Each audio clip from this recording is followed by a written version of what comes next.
ताज़ा तरीन वीडियोस के लिए चैनल को सब्सक्राइब करके बेल आइकन और ऑल नोटिफिकेशन पर क्लिक करें ताकि आपको मिले हर अपडेट सबसे पहले। जी बिल्कुल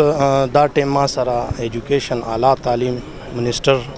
मीना खान अफरीदी से वलाड़ दी नन आगोश की जिकम इवेंट शो और शोरो दे जारी दी सर इवेंट 12 की तपोस को संगा दी नजरिया अस्सलाम वालेकुम वालेकुम सलाम नन दा प्रोग्राम अर शेवी दी सब अलगाड़ी दी अकला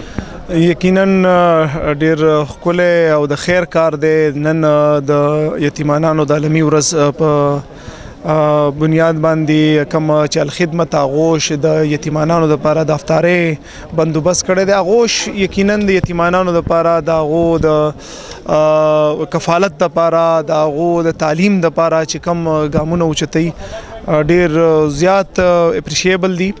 او خیبر پختونخوا حکومت هم وزیر اعلی صاحب هم دغه د پر اعلانونه وکړو چې کم د دوه مطالباتو خیبر پختونخوا حکومت به داسې د خیر د عوامو د فلاح او بهبود او بیا خصوصي زموږ د کم پیسه هوا طبقه د دو سره پهله هم لاړ دی او ان شاء الله تعالی بیا هم مسر ودرېږي. منسٹر صاحب دا راتوي د دیو ایجوکیشن حواله سره هم لګ رڼا واچوي چې کم دلته ایجوکیشن دی ته ملاويږي دینه نورم اعلی تعلیم ستاسو په دې اکل سوي نه یقینا دو ما خبر وکړه دو چې کوم ایجوکیشن ورکي پاغي باندې موږ ته بریفینګ بلکې ما خو زه خو پهلم سوزل راغلی ما وزیر اعلی صاحب ته اوس بریفینګ په ملاوي دو ته په کوالټي ایجوکیشن وته ملاويږي په خو ادارو کې دو ته تعلیم ملاويږي بیا د دینه بعد چې کم دي کم چې پکې ذهین طلبای هغه پکې خو ادارو ته دو پروموټ کوي پرایویټ ایجوکیشن یا سرکاري چې کوم ادارې دي مونږ یې اپریشیټ کوو په کم ځای کې هم چې دو ته ضرورت د حکومت په وسره ولاړی او د دې یتیمانانو طالب علمانو ذهین طالب علمانو مرسته کوي او مدد به کوي ان شاء الله. مینا خان افریدی صاحب دا راتوي چې کم یتیمانان ماشومان دي او بار ګرځي لګیا دي د لپاره سم میسج دی کم یتیمانان چې ګرځي حکومت هم شته د حکومت پلیټ فارمز هم شته د شانتي چیریټیبل ادارې هم شته د غوښ غونته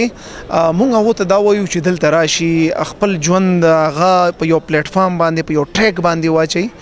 او په دا شانتي ادارو کې راشي کم چې هغه د تربیت سره سره تعلیم هم ملاوي شي او هغه پر روان ژوند کې چې کم دی د ملک ته د معاشري ته کنټریبیوټ کی. مننه جی ډیر مننه. मेरे साथ जी एक ऐसी शख्सियत मौजूद है माशाल्लाह मिनिस्टर हेल्थ पेशावर में मौजूद हैं जी. आगोश जो सेंटर है ये अलखिदमत का एक इदारा ज़बरदस्त.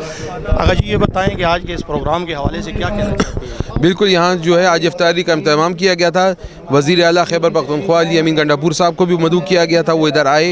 बच्चों के साथ घुल मिल गए, बच्चों के साथ टाइम गुजारा, अपना खिताब भी किया और नेक तमन्नाओं का इजहार भी किया और साथ में जो अपनी तमाम सपोर्ट है वो अलखिदमत फाउंडेशन के लिए उन्होंने कहा कि बिल्कुल जो भी इनकी ज़रूरत होगी, जो हुकूमत से ये सपोर्ट चाहते हैं वो बिल्कुल वो देने को तैयार हैं और इंशाल्लाह हम खैबर पख्तूनख्वा में हम भी अपनी हुकूमत के नुमाइंदे हैं. इसी तरह ये मासूम बच्चों की कफ़ालत के लिए, इनकी सपोर्ट के लिए जो कुछ भी हो सकेगा हम अपना इसको एक फ़ख्र समझेंगे.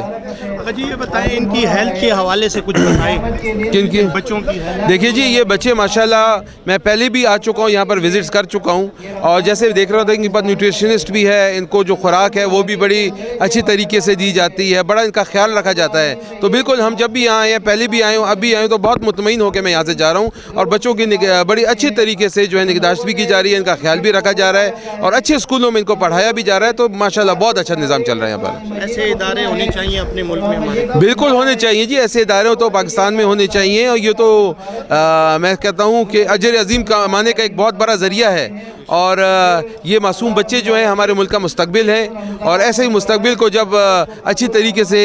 इनकी निगहदाश्त की जाएगी, अच्छी तरीके से इनकी परवरिश की जाएगी तो मुल्क का नाम रोशन करने में इनका सबसे बड़ा किरदार. आगोश सेंटर के ये प्रोग्राम इनेकाद शेव वज़ीर आला खैबर पख्तूनख्वा अली अमीन गंडापुर से दलता चीफ गेस्ट हो दे सरा चे दे सीनियर मिनिस्टर हेल्थ सैयद कासिम अली शाह साहब हुमम पके दे और आला तालीम एजुकेशन मिनिस्टर चे दे मीना खान अफरीदी हुमम पके मौजूदा बल द इदारे काफ़ी अफसरान दे कि मौजूदा रागलियू और मरस्ते कड़े दा. कैमरामैन हसन साफ़ी सरा इरफान दुरानी प्याम खैबर पे खबर.